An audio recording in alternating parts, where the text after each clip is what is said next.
இங்கே வருகை தந்திருக்கும் பத்திரிகையாளர்களும் ஊடகத்துறை சார்ந்த அத்தனை நண்பர்களையும் வருக வருக என வரவேற்கிறேன். இங்கே மேடையில் அமர்ந்திருக்கும் ஒவ்வொருவரையும் வருக என வரவேற்கிறேன். அதாவது இந்த படத்தில் வந்து பார்த்திங்கன்னா இந்த படம் இப்போ முடிஞ்சிடுச்சு. இந்த படத்தில் வந்து பார்த்திங்கன்னா ஒவ்வொரு டெக்னீஷியனும் ஒவ்வொருத்தரும் இந்த படத்துக்கு வந்து சிறப்பாக வந்து பணியாற்றி இந்த படத்தை அப்படியே முடிச்சு கொடுத்தாங்க. இந்த படத்தில் பணிபுரிந்த அத்தனை பேருக்கும் இந்த நேரத்தில் வந்து வாழ்த்துக்கள் நன்றியும் தெரிவிக்க கடமைப்பட்டுள்ளேன். மேடையில் அமர்ந்திருக்கும் ஃபைட் மாஸ்டர் பற்றி சொல்லணும்னா, இந்த ஃபைட்டு ஒவ்வொன்றையும் எவ்வளோ புதுசாக எவ்வளோ பிரமாண்டமாக பண்ணணும், எவ்வளோ சிறப்பாக பண்ணணும்னு சொல்லிட்டு ரொம்ப பிரமாதமாக அதை மெனக்கட்டு பண்ணி கொடுத்தாப்புல. அதே மாதிரி இந்த மியூசிக் டைரக்டர் விவேக் மெல்லிங் சார் ரொம்ப நல்லா பிரமாதமாக நீ பார்க்கல முடிஞ்சவொன்னே டீசர் பாருங்கள். ஒவ்வொரு விஷயத்தையும் மெனக்கட்டு அவ்வளோ பிரமாதம் பண்ணணும். அடுத்த ஒரு ஆடியோ ஃபங்க்ஷனில் அவங்க தான் இந்த மேடையில் கதாநாயகனாக இருக்க போகிறாங்க. அவங்களையும் வரவேற்கிறேன். அதே மாதிரி தான் ஹீரோயினி மேடம் ரியாஸ்மன், அவங்க வந்து பார்த்திங்கன்னா எங்கே இருந்தாலும் படத்துக்கு டேட் கேட்கும்போது எந்த பிரச்சனையும் டக்குன்னு வந்து ஷூட்டிங்கில் வந்து கலந்துட்டு படத்தை எந்த சூழ்நிலையுமே தடையில்லாத அளவுக்கு படத்துக்காக வந்து அவ்வளோ கஷ்டப்பட்டு எல்லாருமே நடித்து கொடுத்துருக்காங்க. அது தமிழ் சாராக இருக்கட்டும், விவேக் பிரசாந்த் சாராக இருக்கட்டும்,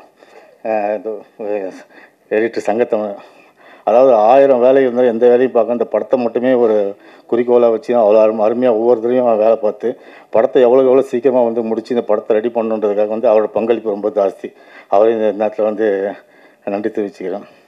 அது மாதிரி காஸ்டியூமர் டிசைனர் அவங்களும் பார்த்தீங்கன்னா திடீர்னு பார்த்தீங்கன்னா டக்குன்னு காஸ்டியூம் மாற்றுவாங்க. நைட்டு 10 மணிக்கு 8 மணிக்கு தான் ஃபோன் பண்ணுவாங்க. அப்போ அந்த டைம் ஓடுவாங்க இது எடுக்கிறதுக்கு. ரொம்ப ராத்திரி மூலமாக கஷ்டப்பட்டு இந்த படத்தை ரொம்ப கஷ்டப்படுறாங்க. அவங்களையும் இது பண்ணோம் சொல்கிறேன். தனா சார் டைரக்டர் பற்றி சொல்லணும்னா, அதாவது வந்து பார்த்தீங்கன்னா 24 மணி நேரமும் இந்த படத்தை மட்டும் தான் உயிர் மூச்சாக நினச்சி வேலை செஞ்சுட்டார். ஷூட்டிங்லேயும் சரி வந்து சரி, அதாவது எந்த இடத்துல எவ்வளோ வந்து ஒரு ப்ரொடியூசருக்காக இப்போ பல பிரச்சனைகள் இருந்தால் கூட எதையுமே தன்னுடைய காது கொண்டு வராமல் எந்த இடத்துலையுமே படத்தை நிற்காத அந்த படத்தை வந்து வேகமாக வந்து வளர்த்து கொண்டு மிகப்பெரிய பங்களிப்பு வருது. ஏன்னா ஒரு டைரக்டர் வந்து ப்ரொடியூசர் சொல்லுவாங்க இது கொடுத்தா தான் பண்ணணும், எடுத்தால் தான் பண்ணணும், எதுவுமே எல்லா இடத்துலையுமே உட்காந்து அவர் ராத்திரி பகலமாக வேலை செஞ்சு இந்த படத்தை வந்து பார்த்திங்கன்னா இவ்வளோ குறுகிய காலகட்டத்தில் வந்து எவ்வளோ சீக்கிரமாக வந்து இப்போ படத்தை வந்து முடிக்கிறதுக்கு வந்து அவ்வளோ கஷ்டப்பட்டார். அதே மாதிரி ஹீரோ பற்றி சொல்லணும்னா எவ்வளோ வார்த்தை இருக்குது. ஒரு மனிதநேயமிக்க மாமனிதன் அவர். ஏன்னா நீங்கள் பார்த்தீங்கன்னா அவர் சொந்த தயாரிப்பில் படம் பண்ணிட்டுருக்காரு. ஆனால் அதை கூட கான்சன்ட்ரேட் பண்ண மாட்டார். ஒவ்வொரு நிமிஷமும் ஃபோன் பண்ணி என்னாச்சு ஏதாச்சு பண்ணிட்டீங்களா, முடிச்சிட்டிங்களா, அந்த ஒர்க்கு முடிஞ்சு எந்த ஒர்க்கு முடிஞ்சா, ஏன்னா டெக்னிக்கலாக பெரிய சவுண்ட் பர்சன் அவர். அதனால் வந்து பார்த்திங்கன்னா எல்லாத்தையுமே பார்த்திங்கன்னா ஒரு நிமிஷம் கூட விட மாட்டாப்புல. ஏன்னா சில பேர் வந்து பார்த்திங்கன்னா நம்ம படம் ப்ரொடியூசர் டேட்டு கொடுத்தாச்சு நடிச்சாச்சு நம்ம வேலை முடிஞ்சுது அப்படின்னு போயிடாப்புல. ஆனால் அவர் அது கிடையாது. அந்த படத்தை வந்து எந்த அளவுக்கு முடிச்சிருக்காங்க எந்த அளவுக்கு பண்ணிட்டான்னு சொல்லி ஒவ்வொரு நிமிஷமும் ஃபாலோ பண்ணிட்டு இருப்பார். அப்படிப்பட்ட ஒரு மிகப்பெரிய ஒரு மாமனிதன் அவர். இந்த படத்தோட டைட்டில் ஹிட்லர் சர்வாதிகாரின்ற உலகத்தில் எல்லாருக்குமே தெரியும். அதாவது வந்து ஒரு ஒரு ஒரு நாட்டை வந்து ஆயுதத்தை வச்சு தான் அழிக்கணும் கிடையாது, மிகப்பெரிய ஊழலையும் நாட்டை அழிக்கலாம். அந்த மிகப்பெரிய ஊழல் வந்து பார்த்திங்கன்னா தலைவிரிச்சு ஆடும்போது பார்த்திங்கன்னா அந்த ஊழலில் வந்து சேர்க்குற பணம் வந்து பார்த்தீங்கன்னா சர்வாதிகாரத்தை அடுத்த ஸ்டெப் வந்து சர்வாதிகாரத்தை நோக்கி போகும். இந்த படத்தில் அது மாதிரி ஒரு சர்வாதிகாரம் மிக்க வந்து சர்வாதிகாரி தான் அடக்கிறாப்லையா எல்லாம் அது என்ன பண்ணுறாங்கன்றது தான் இந்த படத்தோட வந்து மிகப்பெரிய ஹைலைட்டு. ஹிட்லரை வந்து அழிகிறாப்லையா இல்லை மிகப்பெரிய இதுவாக தான் அது வந்து நீங்கள் திரையில் பார்ப்பீங்க. இங்கே வரைக்கும் அத்தனை பேர் நன்றி தெரிவித்து விடைபெறுகிறேன். வணக்கம். ஸ்டேஜில் ஃபஸ்ட்டு என்னை பற்றி ப்ரொடியூசர் ரொம்ப பெருமையாக பேசினார். கண்டிப்பாக அது ஒரு நல்ல ஆக்ஷன் ஃபிலிம். இந்த படம் ஸ்டார்ட் பண்ணி விஜய் சாருக்கு ஒரு பெரிய மேஜர் ஆக்ஷன் ஆகி அதுக்கப்புறம் திரும்ப ஆக்ஷன் கண்டினியூ பண்ணும்போது நிறையா ஸ்ட்ரகிள் இருந்துச்சு. நாங்கள் நினச்சோம் விஜய் சார் பார்த்து பண்ணணுன்னு, பட் அவர் ஒன்றுமே இல்லை, ரொம்ப ஈஸியாக பண்ணார் ஆக்ஷன் எல்லாமே. ரொம்ப நல்லா வந்திருக்கு அந்த படம். கண்டிப்பாக ஹிட்லரில் ஃபஸ்ட்டு 2 எழுத்து வந்து ஹிட்டு, அந்த மாதிரி இந்த படம் 100% ஹிட் ஆகும். நன்றி, வணக்கம். பிரசன்ட் மீடியா நண்பர்களுக்கு வணக்கம், அனைவருக்கும் வணக்கம். Producer sir Raja sir and mister Sanjay இருவருக்கும் மனமார்ந்த நன்றி. இப்படி ஒரு அழகான ஒரு கருத்தாளமிக்க அதே சமயம் ஜனரஞ்சகமான ஒரு படத்தை தயாரித்ததுக்கும் தனா பிரதர், உங்களோட விஷன் வந்து ரொம்ப ரொம்ப பியூட்டிஃபுல்லான ஒரு விஷயம். அவரோட ரைட்டிங்கில் இருக்கிற சைலன்ஸ் மேக் சவுண்டுங்கிற மாதிரி ரொம்ப டயலாக் கம்மியாக இருக்கிற மாதிரி இருக்கும், பட் அதோட இம்பேக்ட் வந்து ரொம்ப நல்லாயிருக்கும். எனக்கு என்னோட கதாபாத்திரங்கள் இது வரைக்கும் ஹிட்லர் மாதிரியான ஒரு படங்களில் கொடுத்த ரியாக்ஷன் இதுக்கு முன்னே எந்த படங்களும் கொடுத்ததில்லைங்கிறது படம் முடிச்சதுக்கப்புறம் டப்பிங்கில் பார்த்தப்ப நானே அது ஃபீல் பண்ணது. அது தேங்க்யூ ஸோ மச் இந்த மாதிரி ஒரு ரோல் கொடுத்ததுக்கு. And Vijayani sir thank you so much. உங்க கூட ஒர்க் பண்ண ரொம்ப நாளாக வெயிட் பண்ணிட்டே இருந்தேன். அது இந்த படத்தில் நடந்தது எனக்கு ரொம்ப சந்தோஷம். அப்புறம் எல்லாருக்குமே கூட நடித்தவர்கள், மியூசிக் டைரக்டர், ஸ்டண்ட் மாஸ்டர், நல்ல வேளை எனக்கு எல்லா படத்துலையும் அடி வாங்கிட்டே இருப்பேன். இந்த படத்தில் எனக்கு வந்து ஸ்டண்ட் மாஸ்டர் என்னை எப்படியாவது காப்பாற்றி விட்டாருன்னு நினைக்கிறேன். Thank you so much. And Vivek and Mervin brother thank you so much. And அனைவருக்கும் தமிழ் சார் எல்லாருக்குமே ரொம்ப ரொம்ப நன்றி. இந்த படம் தனா பிரதரோட ஆழமான கருத்து எல்லாருக்கும் போய் சேரும். மக்களோட உரிமையை பறித்து அந்த வரலாற்று இடம் பிடித்தான் அந்த ஹிட்லர், மக்களோட உரிமைக்காக தன்னோட சர்வாதிகாரத்தை கையில் எடுத்தான் இந்த ஹிட்லர். Thank you so much. எல்லாருக்கும் வணக்கம். ஒரு மாலை பொழுதில் வந்து உங்கள் எல்லாத்தையும் சந்திக்கிறது ரொம்ப மகிழ்ச்சியாக இருக்குது. முதல்ல எனக்கு இந்த வாய்ப்பளித்த தயாரிப்பாளருக்கும் விஜயானி சாருக்கும் இயக்குனர் தனா சாருக்கும் ரொம்ப நன்றி. இந்த கதையை பற்றி சொல்கிறேன்னா, இந்த தலைப்பை பற்றி சொல்லிட்டு சொன்னாலே போதும்னு நான் நினைக்கிறேன். ஹிட்லர் அவ்வளோ பவரான ஒரு தலைப்பு இந்த படத்துக்கு கிடச்சிருக்குது. ரொம்ப மகிழ்ச்சியாக இருக்குது. தயாரிப்பாளர் வந்து ரொம்ப நன்றி. எல்லாத்துக்கும் நன்றி சொன்னதில் ஒரு படம் முடிஞ்ச பிறகு தயாரிப்பாளர் எல்லாரும் நன்றி சொல்கிறது பெரிய மகிழ்ச்சியாக இருக்குது. எனக்கு விஜயானி சாரோட இது முதல் படம். ரொம்ப சந்தோஷமாக இருந்துச்சு சாரோட நடிக்கும் போதே. நான் ரொம்ப நாளாக சாரோட நடிக்கணும்னு நினச்சிட்டு இருந்தேன். இந்த படத்தில் இந்த வாய்ப்பு கிடைச்சப்ப ரொம்ப நல்லா இருந்துச்சு. ரொம்ப பண்பாக இது பண்ணாப்புல. தனாவை பற்றி சொல்லணும்னா, ஒரு கதைக்குள்ளே வரும்போது ஒரு ஃபேஷனாக ஒரு விஷயத்தை 24 மணி நேரம் அதுக்குள்ளேருந்து ஒர்க் பண்ணிக்கிட்டே இருப்பாப்புல. எப்போதும் அதை பற்றி பேசிகிட்டே இருப்பாப்புல. எல்லா ஷூட்டிங் முன்னால் எல்லா டைம்லேயும் முன்னால் இருப்பாப்புல. நமக்கு ஆச்சரியமாக இருக்கும். ஒரு இயக்குனராக இருந்தனால, ஒரு அசிஸ்டன்டாக இருந்து ஒர்க் பண்ணி வந்தனால எனக்கு அவர் பார்க்கும்போது பல நேரம் ஆச்சரியமாக இருக்கும். இது என்ன இது எப்போதுமே இந்த கதைக்குள்ளே இருக்காப்புல, எப்போதும் ஒர்க் பண்ணிக்கிட்டே இருக்காப்புலன்னு சந்தோஷமாகவும் இருந்துச்சு. ஒரு படம் நம்ம வேலை பார்த்து வரும்போதே நமக்கே தெரியும் அந்த படம் அடுத்தடுத்து வரும்போது அது எப்படி பூம் ஆகி வரும் அப்படின்னு சொல்லிச்சு. அந்த மாதிரியான வெற்றிகளை எல்லாத்துக்கும் முன்னாலே இந்த படத்துக்குள்ளே நான் பார்த்துக்கிட்டே இருக்கேன். அதனால் இந்த படம் மிகப்பெரிய வெற்றி பெற என்னோட வாழ்த்துக்கள். நன்றி. வந்திருக்கும் பத்திரிகை, ஊடக, தொலைக்காட்சி நண்பர்கள் அனைவருக்கும் வணக்கம். நன்றி சொல்லணும்னா நான் கிட்டத்தட்ட ஒரு 500 பேருக்கு சொல்லணும். இந்த படத்தில் அவ்வளோ பேர் அவ்வளோ உதவி செஞ்சுருக்காங்க, அவங்களோட உழைப்பை கொடுத்துருக்காங்க. தயாரிப்பாளர் சார் என்னை நம்பி ஒரு படம் கொடுத்துருக்காரு, அவருக்கு முதல்ல நன்றி சொல்லிக்கிறேன். விஜயானி சார் நான் சொன்ன கதையை நம்பி எனக்கு ஒரு படம் கொடுத்துருக்காரு, அவருக்கு ஒரு நன்றி சொல்லிக்கிறேன். அதை தாண்டி இந்த படத்தில் நிறைய நடிகர்கள் நடிச்சிருக்காங்க. எல்லாருமே experienced. Vivek Prasanna sir, Tamil sir, Charanraj sir, முக்கியமாக கௌதமேனன் சார், எல்லாரும் இப்படி ஒரு நிறைய நல்ல ஆர்டிஸ்ட் கூட ஒர்க் பண்ணுறது தான் ரொம்ப ரொம்ப சந்தோஷமான விஷயம். நம்ம சொல்கிறத ஈஸியாக புரிஞ்சுப்பாங்க. ஏன்னா சினிமாங்கிறது ஒரு நேரம் சம்மந்தப்பட்ட விஷயம், ஷூட்டிங்கிறது. ஸோ அதுக்குள்ளே வந்து நம்ம நினச்சதை அன்னைக்கு எடுக்க வேண்டியதை எடுத்து முடிக்கணும்னா அதை நம்மளை புரிஞ்சுக்கிற ஒரு நடிகர்கள் கிடச்சிட்டா அது ரொம்ப பெரிய விஷயம் ஒரு இயக்குனராக. அந்த விஷயத்தில் நான் ரொம்ப கொடுத்து வச்சோம் நான் ஹிட்லரில். ஏன்னா எல்லாருமே ஒரு எக்ஸ்பீரியன்ஸ்டு நல்ல நடிகர்கள். அவங்களுக்கு நான் ரொம்ப சொல்லணும்னு அவசியமே இல்லை. அவங்க ரொம்ப ஈஸியாக என்னை புரிஞ்சுக்கிட்டாங்க. இந்த படம் ரொம்ப சீக்கிரமாகவே எடுத்து முடிச்சிட்டோம்னு சொல்லலாம். இடையில விஜயாண்டனி சாருக்கு ஒரு சின்ன ஆக்சிடென்ட் நடக்கலாட்டினா இந்த படம் வந்து கிட்டத்தட்ட ஒரு பூஜா ஹாலிடேஸ்க்கே வெளியே வந்திருக்க வேண்டிய படம். ஒரு சின்ன ஒரு தடங்கள், ரொம்ப வருத்தமான தடங்கள். அதை தாண்டி அவர் எப்படி இவ்வளோ ஃபோர்ஸ்ஃபுல்லாக இவ்வளோ ஸ்ட்ராங்காக வர்றாரு அப்படின்னு பார்க்குறதெல்லாம் எனக்குலாம் ரொம்ப பெரிய ஊக்கமாக இருக்குது. எனக்குலாம் ஒரு சின்ன காய்ச்சல் இருந்தாலே நான் போய் படுத்துருவேன். என்ன வேணாலும் ஆகிட்டு போட்டு ஒரு நாள் கழிச்சு போய் பார்க்கலாம் நான். பட் அவர் ஆக்சிடென்ட் ஆனதுக்கப்புறம் அங்கேருந்து ஒரு வீடியோ காலில் ஹாஸ்பிட்டலில் இருந்துட்டு இல்லை ஷூட்டிங் நாங்கள் பாதையில் இருக்கும்போது அவர் 3 days கேப்பில் போயிருந்தார். இங்கே செட் ஒர்க்லாம் நடந்துகிட்ருக்கு, ஷூட்டிங் ஆரம்பிக்கணும் கௌதமேனன் சார் வச்சு. அதுக்கப்புறம் சார் வந்து ஜாயின் பண்ணிக்கிற மாதிரி இருந்தது. ஆனால் பட் அவர் ஆக்சிடென்ட் ஆனதுக்கப்புறம் நாங்கள் ரொம்ப பயந்து போயிருந்தோம். அவர் அங்கேருந்து வீடியோ காலில் இல்லை ஒன்றும் இல்லை, நான் ஒன்றும் பிரச்சனை இல்லை, நீங்கள் ஷூட்டிங் கன்டினியூ பண்ணுங்க அப்படின்னு. அவ்வளோ அடிபட்டு இருந்தது அவருக்கு உண்மையிலே. இது பல பேருக்கு தெரியாது, ரொம்ப பெரிய ஆக்சிடென்ட் தான். சாரி சார் எங்கே சொல்கிறதுக்கு. பட் உங்கள்கிட்டருந்து நிறையா கற்றுக்குறேன் விஜயாண்டனி சார். அந்தளவுக்கு தொழில் மேலே ரொம்ப உண்மையாக இருக்கக்கூடிய ஒரு ஹீரோ.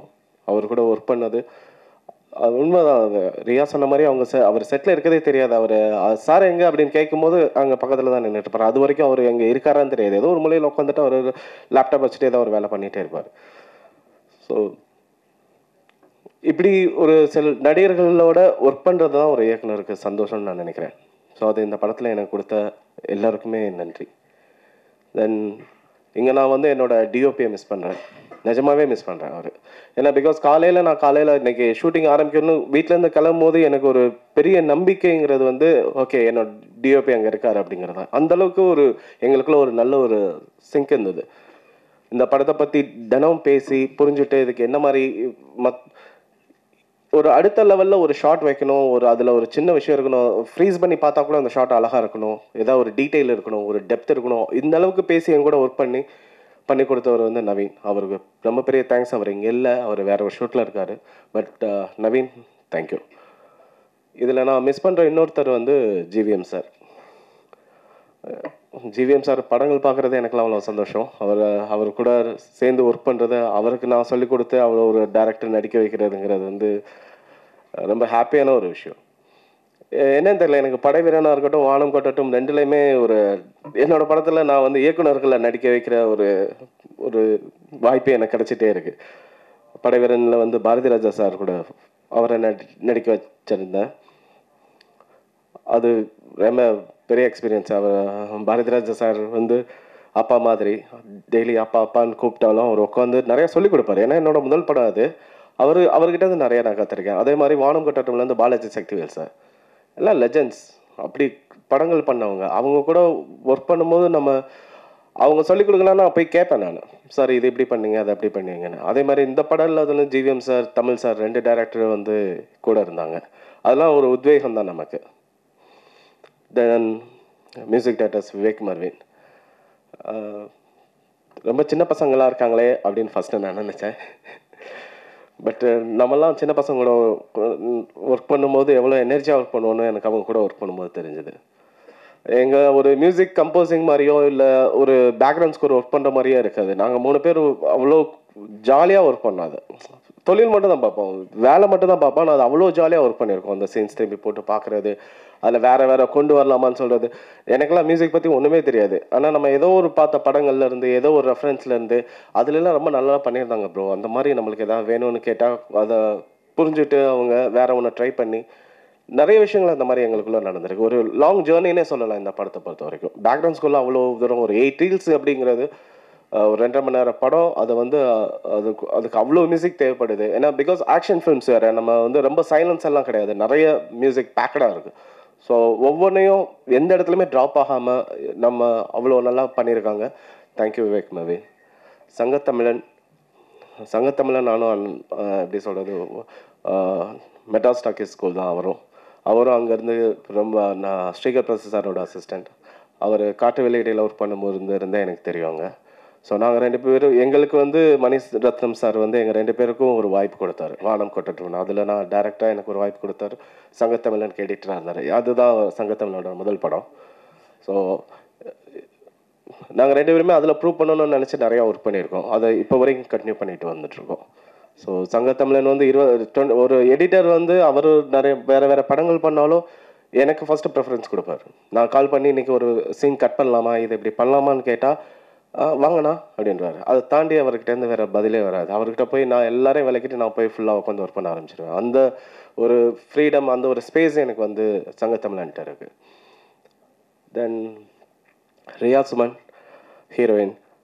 ஆக்சுவலாக ரியா சுமன் வந்து அவங்கள எனக்கு முன்னாடி தெரியாது.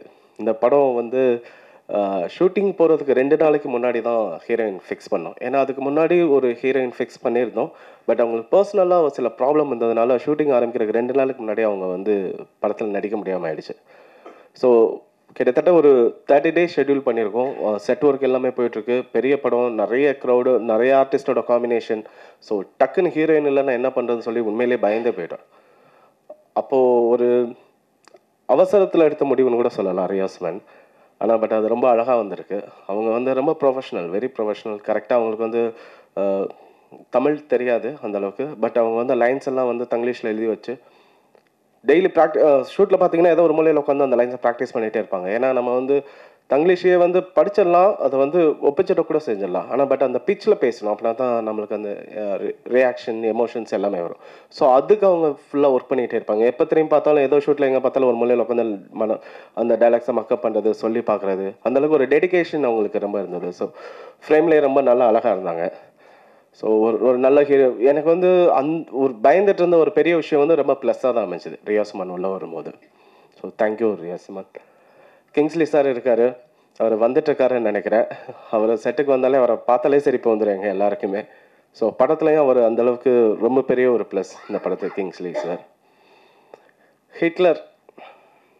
ஹிட்லர்னு சொன்னமே எல்லாருமே கேட்குறது, ஏன் ஹிட்லர், எதுக்கு இந்த டைட்டில், எதனால் இந்த டைட்டில் வைக்கிறீங்க அப்படின்னு.